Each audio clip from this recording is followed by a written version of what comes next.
पश्चिम बंगाल में राष्ट्रपति मुर्मू ने अपमान को लेकर के पीएम मोदी ने ममता बनर्जी पर जमकर हमला बोला। दिल्ली में पीएम मोदी ने कहा कि ममता ने न सिर्फ राष्ट्रपति बल्कि लोकतंत्र की महान परंपरा का भी अपमान किया। टीएमसी के लोग सत्ता के अहंकार में डूबे हुए हैं, इनका अहंकार बहुत जल्द टूटने वाला है। दरअसल कल राष्ट्रपति बंगाल दौरे पर थी और जहां उनको रिसीव करने न तो सीएम गई और न ही कोई उनका मंत्री, जिसके बाद से ही बीजेपी टीएमसी पर हमलावर हो गई है। बंगाल में प्रेसिडेंट प्रोग्राम पर बवाल थमने का नाम नहीं ले रहा। सीएम ममता ने फिर से कहा कि कार्यक्रम में किसी भी तरह के नियम का उल्लंघन नहीं हुआ। राष्ट्रपति के प्रोग्राम में राज्य सरकार का कोई रोल नहीं है। आयोजक और भारत सरकार के जिम्मे कार्यक्रम हुआ। हम महामहिम के पद का पूरा सम्मान करते हैं, लेकिन चुनाव को लेकर के बंगाल को बदनाम करने की साजिश अच्छी बात नहीं। प्रधानमंत्री मोदी ने दिल्ली वासियों को 33,500 करोड़ रुपए की बड़ी सौगात दी। पीएम ने कई विकास परियोजनाओं का शिलान्यास और उद्घाटन किया।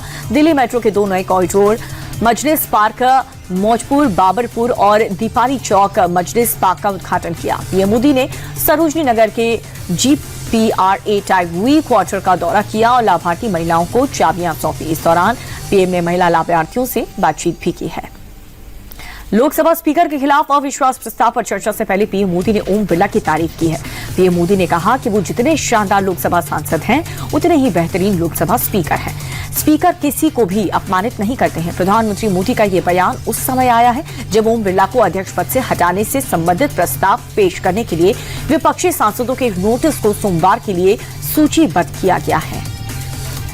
नीतीश कुमार के बेटे निशांत कुमार की पॉलिटिक्स में ऑफिशियल एंट्री हो चुकी है। आज पटना स्थित जेडीयू दफ्तर में वो आधिकारिक रूप से पार्टी में शामिल हो गए। कार्यकारी अध्यक्ष संजय झा और ललन सिंह समेत कई वरिष्ठ नेताओं की मौजूदगी में निशांत ने पार्टी का दामन थामा और इससे पहले उनके दफ्तर पहुंचने पर कार्यकर्ताओं ने उनके काफिले पर फूल बरसा करके उनका स्वागत किया।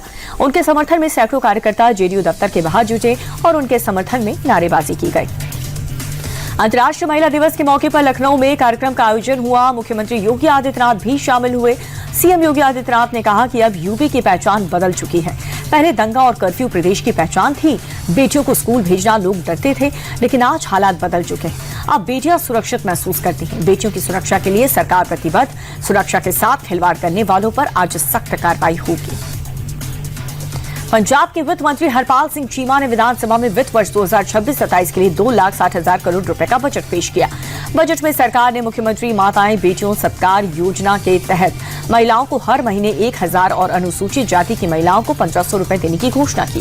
स्वास्थ्य के लिए सरकार ने 6,879 करोड़ का प्रस्ताव रखा और वहीं सरकार ने नशे के खिलाफ चलाए जा रहे युद्ध नशे के विरुद्ध अभियान को और भी तेज करने की घोषणा की। सरकार ने ड्रग्स सेंसस कराने की घोषणा की है।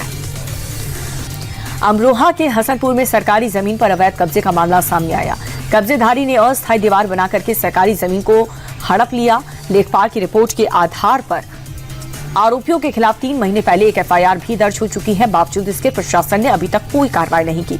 शिकायतकर्ताओं ने मामले के प्रशासन से जल्द एक्शन लेकर के सरकारी जमीन से अतिक्रमण हटाने की मांग की है।